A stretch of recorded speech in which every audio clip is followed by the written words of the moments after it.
கிறிஸ்துவுக்குள் பிரியமான அன்பு தேவ பிள்ளைகளே, ஆண்டவரும் ரட்சகருமாகிய இயேசு கிறிஸ்துவின் நாமத்தினாலே யாவருக்கும் அன்பின் வார்த்தைகளை தெரிவிக்கிறேன். எல்லாரும் சுகமாக இருக்குன்னு நினைக்கிறேன்.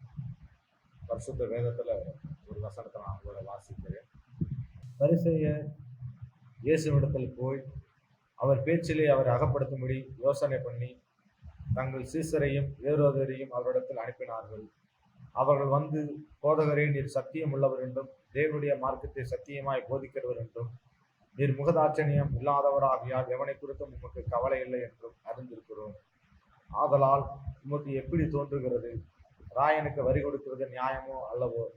அதை எங்களுக்கு சொல்லும் என்று கேட்டார்கள். இயேசு கிறிஸ்துவை எப்படியாவது குற்றப்படுத்த வேண்டும். அவர் அரசாங்கத்துக்கு விரோதியானவர், மக்களுக்கு விரோதியானவர், அவர் நல்லவர் அல்ல, அவர் தீயவர், அவர் ஒரு தீவிரவாதி, அவர் ஒரு நக்சலைட், அவர் ஜனங்களுக்கு எதிரானவர் என்று சொல்லி அவரை குற்றப்படுத்துவதற்காக, அவர் மேல குற்றம் சுமத்துவதற்காக அநேக காரணங்களையும் அநேக திட்டங்களையும் திட்டமிட்டு அவரை சுற்றி கொண்டே இருந்தார்கள். எப்படியாவது அவர் என்ன பண்ணணும், கெட்டவராய் காண்பிச்சிடணும் அப்படின்னு. அது எப்படின்னா, அவர் பேசுகிற பேச்சிலேயே அவர் அகப்படுத்தணும். அதாவது 4 வார்த்தையை பேசுவோம், அவர் ஏதாவது ஒரு வார்த்தை கோபத்தில் பேசிட்டாருன்னா அதை வச்சு என்ன பண்ணிடலாம், அவரை குற்றப்படுத்திடலாம் அப்படின்னு சொல்லி திட்டமிடுக்கிறாங்க. இன்னைக்கு உங்களை சுற்றி நிறைய பேர் அப்படித்தான் இருக்கிறாங்க. அந்த வாயில வார்த்தையை பிடுங்கி அந்த வார்த்தையை வச்சு உங்க மனசை காயப்படுத்துவதற்கு பரிசெய்யர் கூட்டம். இன்னைக்கு உலகத்தில் இருக்கிற நிறைய மக்கள், நமக்கு முன்னாடி நிற்கிற மக்கள் எப்படிப்பட்டவங்களா இருக்காங்க பார்த்து கவனமா பேச வேண்டும். உங்க பேச்சை வச்சு உங்களை என்ன மடக்குவாங்க. பகல்ல பார்த்து பேசு, ராத்திரியில் அதையும் பேசாதன்னு சொல்லி முன்னோர்கள் சொல்லியிருக்காங்கல்ல. அப்ப பார்த்து பேச வேண்டியது அவசியம். இப்போ இயேசு கிறிஸ்து கிட்ட வந்து பேசுறாங்க, ராஜாவுக்கு நாங்கள் வரி கட்டலாமா கட்டக்கூடாதா நீங்க சொல்லுங்க அப்படின்னு. அதுக்கு முன்னாடி சொல்றாங்க, நீங்க ரொம்ப நல்லவரு, நீங்க நல்லவரு, இது எப்படிப்பட்டவரு, நீர் வந்து நல்ல ஒரு டீச்சர், நல்ல ஒரு ஆசிரியர், நீர் உண்மையா நடக்கக்கூடியவர், யாருக்கு முகதாட்சியனை பார்க்க மாட்டீங்க, தப்புனா தப்பு டக்குன்னு சொல்லிடுறீங்க அப்படின்னு சொல்லி அவர் புகழ்ந்து பேசிட்டு, அவர்கிட்ட நல்லவங்க மாதிரி பேசிட்டு, அவர்கிட்ட ஏதாவது நெகட்டிவான வார்த்தை வருமா, அவர் எப்படியாவது குற்றப்படுத்தலாமான்னு சொல்லி திட்டம் பண்றாங்க. பேசினார் சொல்றாரு, அவருடைய துர்க்குணத்தை அறிந்து அவங்களுக்குள்ள அந்த கெட்ட எண்ணத்தை ஆண்டவர் அறிஞ்சு, மாயக்காரரே, நீங்கள் என்னை ஏன் சோதிக்கிறீர்கள்? பாருங்க, இயேசுநாதரவே மனுஷன் சோதிச்சிருக்காங்க. சோதனை பல வகைகள் வருகிறது. ஒன்று பிசாசானவன் சோதிக்கிறான் நம்மள, இன்னொன்று நம்மளை சுற்றி இருக்கிற மனுஷர்கள் சோதனை கொண்டு வராங்க, மூன்றாவது நம்மளே என்ன பண்றோம், இச்சைகளை போய் விழுந்து போடுறோம். 3 விதமான சோதனைகள் நம்மளை வேதம் சொல்லுகிறோம். 3 விதமான சோதனைகள் மனிதனுக்கு இருக்கு. ஒன்று பிசாசை கொண்டு வருகிற சோதனை, 2வது மனிதமா வருகிற சோதனை, 3வது நம்மளை நாமளே சோதிச்சுக்கிறோம். நம்மளே போய் என்ன பண்றோம், சோதனையில சிக்கிக்கிறோம். இயேசுநாதர் அப்படி சொல்றாரு, வரிக்கு ஆசை எனக்கு காண்பியுங்கள். அவர்கள் ஒரு பணத்தை அவர்கள் கொண்டு வந்தார்கள். அப்பொழுது அவர், இந்த சிறுவை எழுத்து மேலெடுத்தும் யாருடையது என்று கேட்டார். ராயனுடையது என்றார்கள். அப்படியானால் ராயனுடைய ராயனுக்கும் தேவனுடைய தேவனுக்கும் செலுத்துவோம். ராஜாவுக்குரிய வரிய நீங்க ராஜா கேட்கிற வரிய அப்படி சொல்லி அவர் கொடுத்துருங்க அப்படின்றார். நாணயத்தை காட்டுறார். ஒரு காசை காட்டி, இந்த காசை யார் வந்து, இப்போ நம்ம நாட்டில் நாணயம் தயாரிக்கப்படுகிறது. பணத்தில் பார்த்தீங்கன்னா ரிசர்வ் பேங்க் ஆஃப் இந்தியா அப்படின்றது இல்லைங்களா, ரிசர்வ் பேங்க் ஆஃப் இந்தியா, அதில் இந்தியா அப்படின்ட்டு இருக்கு, இந்தியா நாட்டுடைய பணம் அப்படின்னு. அதில் கவர்னர் கையெழுத்து போட்டிருக்கார். கவர்னர் கையெழுத்து போட்டிருக்காங்க. அந்த பணத்தில் அரசாங்கத்துக்குரிய பணம் அது. அப்போ அந்த மனுஷன் நம்ம பயன்படுத்த நம்மகிட்ட இருக்கு, நம்ம என்ன உழைச்சதுனால அந்த பணம் இருக்கு. ஆனால் அந்த உழைச்சதுக்கு வாங்கின பணத்துக்கு நம்ம என்ன வரி கட்டணும். நீங்கள் சாப்பிட்ற ஆகாரத்துக்கு, நீங்கள் வாங்குற எல்லா கடையில் வாங்குற எல்லா பொருளுக்கும் நீங்கள் வரி செலுத்தி ஆகணும்.